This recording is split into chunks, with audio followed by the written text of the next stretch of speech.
ನಮಸ್ಕಾರ ರೀ ದೊಡ್ಡ ಮಂದಿಗೆ.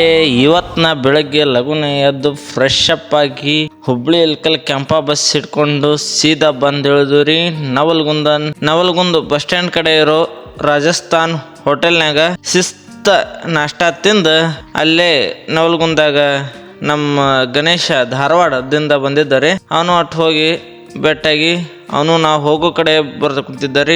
ನಾವು ಫೈನಲ್ ಆಗಿ ನವಲ್ಗುಂದ ಕಾಮನ್ ನೋಡಕ್ಕೆ ಬಂದಿವ್ರಿ. ಈಗ ಇನ್ನು ಮುಂದೆ ಐತಂತ್ರಿ ದಾರಿ ನೋಡ್ಕೊಂಡು ಹೊಂಟಿವಿ ನೋಡ್ರಿ. ಈಗ ದಾರ್ಯಾಗ ಮುಂತ ಕಾಯಿ ಕರ್ಪ ಹಿಡ್ಕೊಂಡು ಹೊಂಟಿವಿ ನೋಡ್ರಿ. ನಾನು ನಿಮಗೆ ಹೇಳೋದ ಮರ್ತೀನಿ ನೋಡ್ರಿ. ನಾನು ಇವತ್ತು ನಿಮ್ಮನ್ನ ಕರ್ಕೊಂಡು ಹೊಂಟಿರೋದು ನವಲ್ಗುಂದದ ಇತಿಹಾಸ ಆಗಿರುವ ಶ್ರೀ ರಾಮಲಿಂಗೇಶ್ವರ ಕಾಮಣ್ಣನಿಗೆ. ಬರ್ರಿ ಈ ಕಾಮಣ್ಣನ ಇತಿಹಾಸ ತಿಳ್ಕೊಂತ ಇಲ್ಲಿ ಆಚಾರ ವಿಚಾರವನ್ನು ತಿಳ್ಕೊಂಡು ಬರ್ರಿ. ಈ ತರದ್ ಕಾಮಣ್ಣ ನವಲ್ಗುಂದಾಗ ಒಟ್ಟ 14 ಕಡೆ ಇಡ್ತಾರ್ರಿ.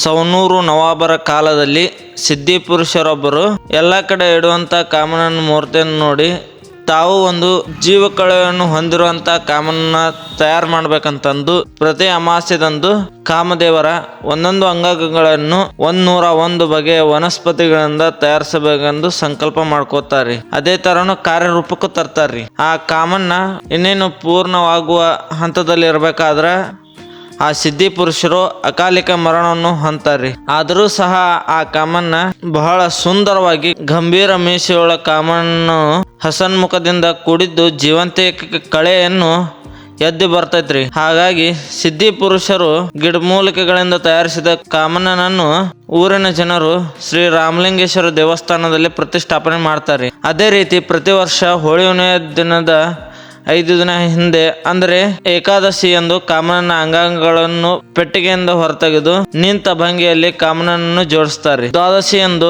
2ನೇ ದಿನ ಕಾಮಣ್ಣನ ದರ್ಶನ ಪ್ರಾರಂಭವಾಕೈತ್ರಿ.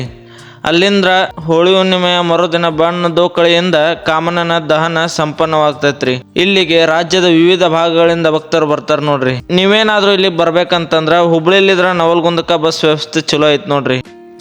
ನೀವೇನಾದ್ರೂ ಇಲ್ಲಿ ಬರ್ಬೇಕಂತಂದ್ರ ಒಂದ್ ಸ್ವಲ್ಪ ಬೆಳಗ್ಗೆ ಲಗುನ ಎದ್ದು ಬರ್ರಿ. ಯಾಕಂತಂದ್ರ ಇಲ್ಲಿ ಹೊತ್ತದಂಗೆಲ್ಲ ಸುಮಾರು 50,000-60,000 ಜನ ಪ್ರತಿದಿನ ಇಲ್ಲಿ ಸೇರ್ತಾರ್ರಿ. ಅದ್ರ ಸಂಬಂಧ ನೀವು ಎಷ್ಟು ಲಗುನ ಬರ್ತೀರಿ ನಿಮ್ದು ಅಷ್ಟು ಪಾಳೆ ಲಗುನ ಬರುತ್ತೆ ನೋಡ್ರಿ.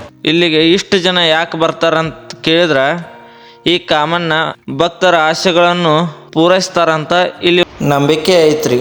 ಇನ್ನೊಂದು ಏನಂತಂದ್ರ ತಮ್ಮ ಇಷ್ಟಾರ್ಥ ಸಿದ್ಧಿಗಾಗಿ ವಿವಿಧ ವಸ್ತುಗಳನ್ನು ಅರ್ಪಿಸಿ ಪ್ರಾರ್ಥನೆ ಸಲ್ಲಿಸುತ್ತಾರೆ. ಅದ್ರಾಗ ಕೆಲವೊಂದಿಷ್ಟು ಉದಾಹರಣೆ ಹೇಳ್ಬೇಕಂತಂದ್ರ ಸಂತಾನ ಭಾಗ್ಯಕ್ಕಾಗಿ ತೊಟ್ಟಿಲನ್ನು ಕೊಡ್ತಾರ್ರಿ, ಕಂಕಣ ಭಾಗ್ಯಕ್ಕಾಗಿ ಬಾಸಿಂಗವನ್ನು ಕೊಡ್ತಾರ್ರಿ, ಸ್ವಂತ ಮನೆ ಮತ್ತು ಆಸ್ತಿಗೆ ಛತ್ರಿಯನ್ನು ಕೊಡ್ತಾರ್ರಿ, ಮಕ್ಕಳ ವಿದ್ಯಾಭ್ಯಾಸಕ್ಕಾಗಿ ಹಸ್ತವನ್ನು ಕೊಡ್ತಾರ್ರಿ, ಆರೋಗ್ಯ ವೃದ್ಧಿಗಾಗಿ ಕುದುರೆಯನ್ನು ಕೊಡ್ತಾರ್ರಿ, ವ್ಯಾಪಾರ ನೌಕರಿಗಾಗಿ ಪಾದುಕೆಯನ್ನು ಕೊಡ್ತಾರೆ, ಕಣ್ಣಿನ ಸಮಸ್ಯೆಗಾಗಿ ಕಣ್ಬಟ್ಟು, ಹೀಗೆ ವಿಶೇಷವಾಗಿ ಹೀಗೆ ವಸ್ತುಗಳನ್ನು ಅರ್ಪಿಸಿ ತಮ್ಮ ಪ್ರಾರ್ಥನೆಯನ್ನು ಸಲ್ಲಿಸುತ್ತಾರೆ.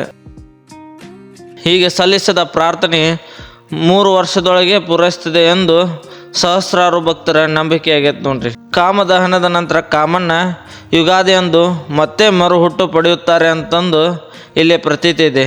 ಆಗ ಆ ಕಾಮಣ್ಣನನ್ನು ಕುಂತುಬಂಗೆಯಲ್ಲಿ ಪ್ರತಿಷ್ಠಾಪನೆ ಮಾಡ್ತಾರ್ರಿ. ಇದು ಇಲ್ಲಿ ನವಲ್ಗುಂದದ ಇತಿಹಾಸ ನೋಡ್ರಿ. ನಿಮ್ಗೂ ಈ ನವಲ್ಗುಂದಕ್ಕೆ ಬಂದು ಹೋಗಿದ್ರ ಅಂದ್ರ ಕಾಮೆಂಟ್ ಹಾಕಿ. ಇಷ್ಟೆಲ್ಲ ಇತಿಹಾಸ ನಿಮಗೆ ಹೇಳ್ಬೇಕ ನೋಡ್ದ ನಮ್ಗೆ ಹೊಟ್ಟಿನ ಹಸಿದೋತ್ ನೋಡ್ರಿ. ಅದಕ್ಕಂತಂದು ಇಲ್ಲ ಕಾಮಣ್ಣ ಮಂಡಳಿಯವರು ಪ್ರತಿ ವರ್ಷ 5 ದಿನಗಳ ಕಾಲ ಅನ್ನ ಸಂತರ್ಪಣೆಯನ್ನು ಏರ್ಪಡಿಸುತ್ತಾರೆ.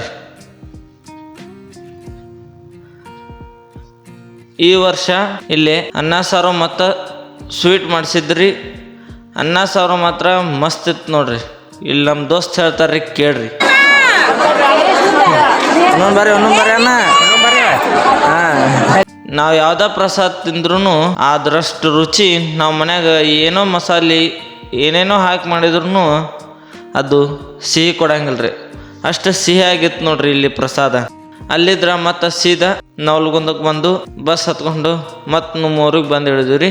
ನಾವು ಊರಿಗೆ ಬರೋ ಟೈಮ್ನಾಗ ನಿಮ್ಗೆ ಕೇಳ್ಕೊಳೋದು ಅಂದಾರಿ, 3 ಬ್ಲಾಗರ್ ಯೂಟ್ಯೂಬ್ ಚಾನಲ್ನ ಸಬ್ಸ್ಕ್ರೈಬ್ ಮಾಡ್ರಿ. ಹಂಗ ಮಗ್ಲಿರೋ ಬೆಲ್ ಗಂಟೆನ ಹೊಡ್ರಿ. ಹಂಗ ಒಂದು ಲೈಕ್ ಕೊಡ್ರಿ. ನೀವು ಇಲ್ಲಿಗೆ ಬಂದು ಹೋಗಿದ್ರ ಅಂದ್ರೆ ಒಂದು ಕಾಮೆಂಟು ಹಾಕ್ರಿ, ನೋಡೋಣ ಎಷ್ಟು ಜನ ಇಲ್ಲಿ ಬಂದು ಹೋಗಿರ ಅಂತಂದು. ಮತ್ತು ಮುಂದಿನ ವಿಡಿಯೋದಾಗ ಸಿಗುಣ್ರಿ. ಅಲ್ಲಿ ತನಕ ಎಲ್ಲರಿಗೂ ಜೈ ಹಿಂದ್ ರೀ.